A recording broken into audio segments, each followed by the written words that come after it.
Yeah, they had to take the footbridge down. It couldn't be repaired. It was beyond repair. So what they're going to do is have both inbound and outbound trains on the same side of the tracks, which they do. I don't know how they do that, but they're both going to. So they won't need the footbridge to do this. That plan is still in process, but they can start using the train station now. I've been working on this since 2018, and it's been through a lot of different steps where they were going to do half the station at a time, and then they were going to do the whole station, and then they had to tear the station down. The new construction is something like $70 million, but we have new administration, and part of the good news about this new administration is they recognize that you don't have to be inside 128 to matter. People that live in Attleboro, Pawtucket, North Attleboro, Seekonk are part of the Boston population. So they're more interested in doing this. And the new general manager, Phil Ang, is very much a hands-on kind of administrator. And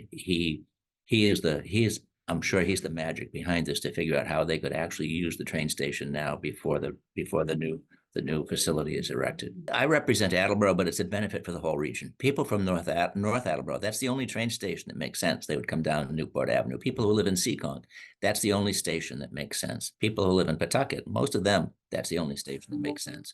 And all those people are on the highway. If you had to drive to downtown Attleboro, you're going to go through traffic lights in downtown.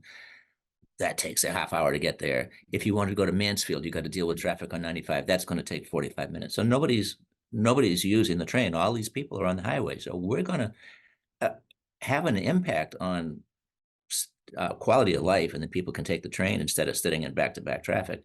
We're going to have impact on climate change because people aren't going to be sitting on I-95 idling in stop-and-go traffic. And that whole area built up and thinking that there was a train station there. And then as soon as the people moved there, there was no train station. There's this huge void. And the other thing that it's going to do is it makes public transportation more efficient. It allows them to work efficiently because RIPTA can drop right off at the train station now, which they didn't used to be able to. GATRA can drop right off at the train station now, which they didn't used to be able to. So now there's a connection between Massachusetts and Rhode Island public transit and commuter rail that didn't exist before. So a whole lot of people will be able to forget parking. A lot of people will be able to use the train station without even taking their car out of their driveway. So this is a huge, huge, huge win for the area.